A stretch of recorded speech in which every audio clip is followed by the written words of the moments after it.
Okay, welcome my 202 class. Congratulations. You are the second class who has signed up for a criminal justice class during the pandemic. I'm telling you, the first class, God love them for being able to tough it out. It was tough. It was tough for me because it was the first time I've ever taught online. It was tough for them for keeping up with everything that was thrown at them so fast. So, just like my other classes, I'm going to let you guys know right up front from this PowerPoint because there's always somebody that always asks. Been teaching 9 years now, 999, okay? And they always ask after I say it in English, repeat it about 4, 5, 6, 7, 8, 9 times, okay? I do not accept any late work. Okay? Period. Okay, I'm going to do it one more time in English. Because again, somebody throughout the semester, oh, Ms. Gonzalez, this bad thing happened to me. Here it is. And can I please turn it in late? Okay, here we go. Here's the answer because I know some people get very confused. No late work. Okay? One more time for those who missed that. No late work. Because here's the deal, okay? If you guys had me in class, this is a law enforcement class. For those who are just taking it like, oh, sounds kind of cool, good for you. You guys will get an insight of what's going on. However, you cannot have anything late in law enforcement. Period. Okay? If your stuff's turned in late in law enforcement, bad guys get kicked out of jail, okay? I've seen it happen. Very sad because a bad guy gets out because somebody turned the paperwork in late.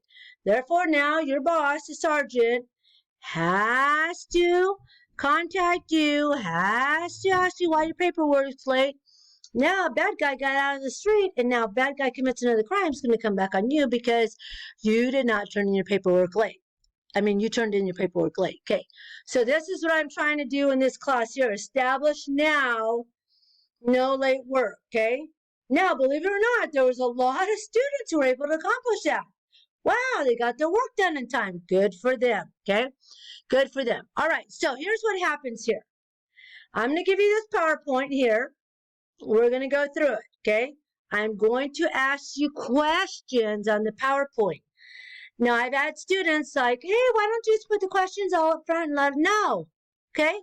Because you have to be able to process the information as I'm going through it and telling you guys stuff. So you guys will have to listen to it and hear me and find out what's going on throughout the day. And it's part of the process. Okay? So, I will ask you questions. That is part of your assignment. Sometimes there's 4 or 5 questions. Sometimes there's 15. It all depends on the subject. Okay? And I got the why. I'm like, you're in a law enforcement class and you're going to cry over how much work there is. You're in college. Okay? Elementary school and everything now is behind you. This is a college course. College. Okay?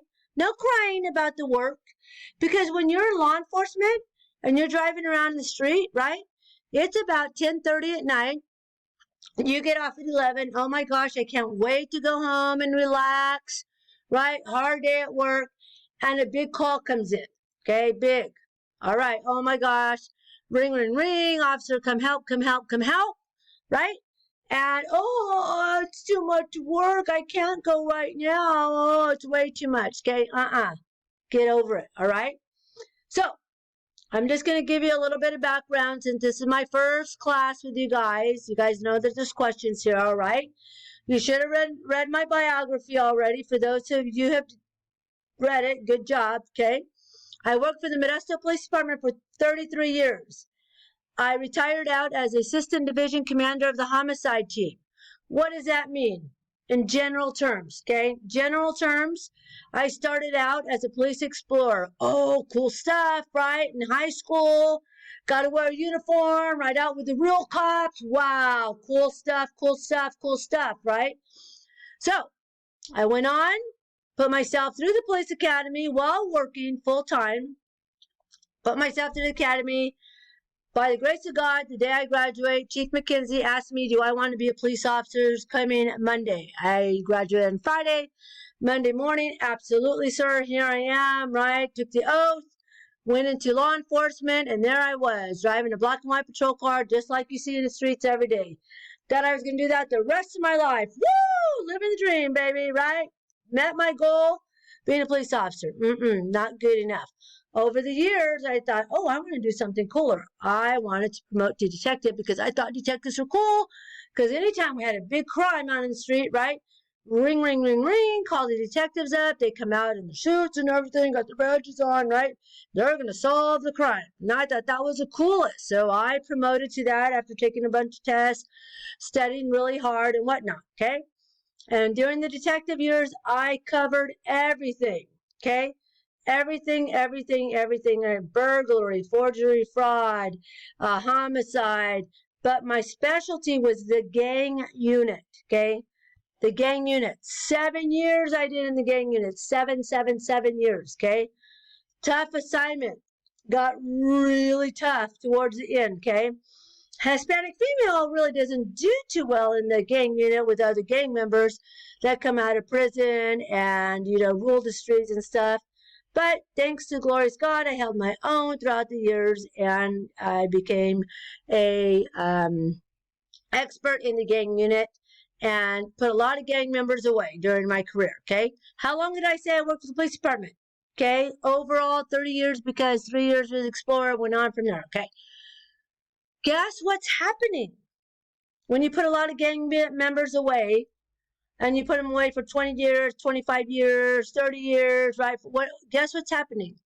They're all coming out, right? So all the gang members that I put away are all coming out because you can't keep anybody in prison for the rest of their life. Can't do it, right? Can't do it. Nowadays, you can do whatever crime you want, right? And pretty much, what's the penalty? Oh, we can't do anything. We got coronavirus.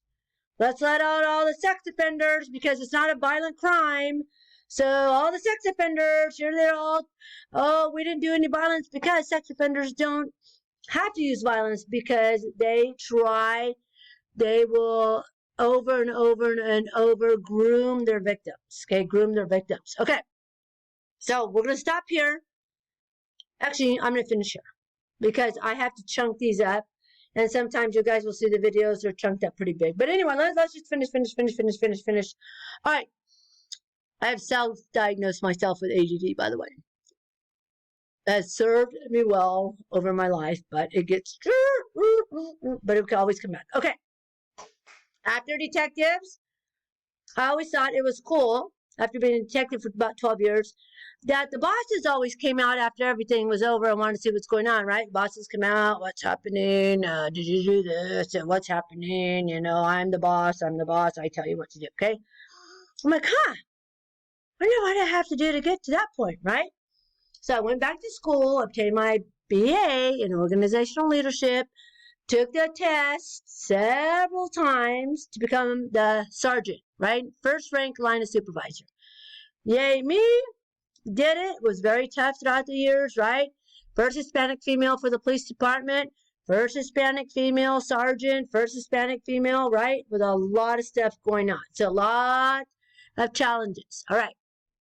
So I was a boss, and during that time, I oversaw patrol, oversaw the police explorers, the police reserves, and such over the years. It was awesome. Okay. So, after being the boss for a while, I was also the boss of internal affairs. You will hear me talk tons about internal affairs and bad cops. Cannot stand bad cops. I don't know one cop you talk to, like, oh, love that bad cop. He was the greatest bad cop ever, right? No, why? Why do all police officers dislike other bad police officers? Because they make every one of us look bad. It becomes a massive thing, right? Defund the police. Let's get rid of the police. Bad. Yeah, all cops are bad. Doesn't matter. All cops are bad, right? But you get a teacher who molests kids. You get a doctor who rapes somebody while they're under the influence, having the wisdom teeth pulled, right? Feel free to Google all this stuff. It's out there. I know it's hard to believe, right? Priests, right? doing bad things. You name the gamut. Whatever the occupation is, bad guys out there doing something horrible, right? You never hear, we're going to get rid of all the teachers. All teachers suck, right? They all suck because look at this bad teacher doing this bad thing.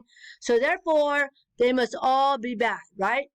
Oh, look at this dentist did a bad thing. All dentists must be bad when their patients are under anesthesia, right?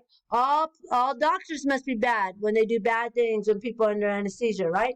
Feel free to Google it. I know it's hard to believe, but you never hear, let's get rid of them all. Why? Because the standard is you have to stand for what's right in society.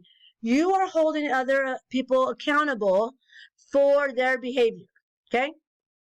So that's what happens and that's what goes on. You're in charge of their behavior and holding them accountable for their actions, okay?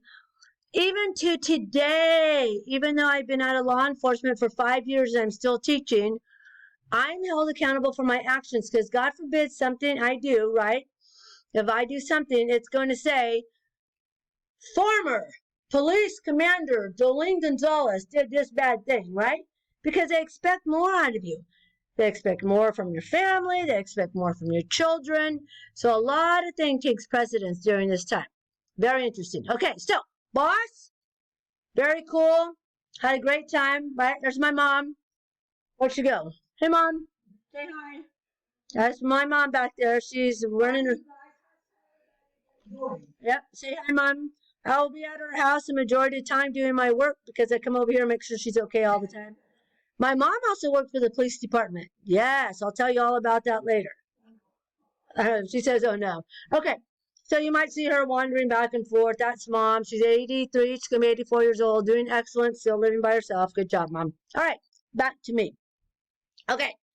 So here we go. There's a boss over the boss, and that's called lieutenant. So I decided that I want to become a lieutenant. Again, went back to school. I obtained my master's degree.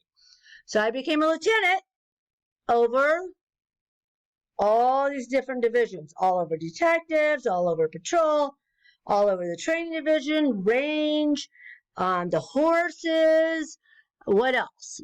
There's a lot of, the gang unit, the drug unit, all kinds of stuff I was in charge of. It was awesome. Guys out there doing tons of good work, tons. So amazing to see all this good work that they did, okay? Not good enough. I tried for chief of police twice, was not in the cards, but at least I said I can try, right? If you never, ever will know if you don't try. So tried for chief of police twice and ended up retiring as assistant division commander of the homicide team. So very interesting. So I'm going to stop here. That's all about me, your instructor, Jolene Gonzalez, and we will continue on. All right. We'll see you guys next module.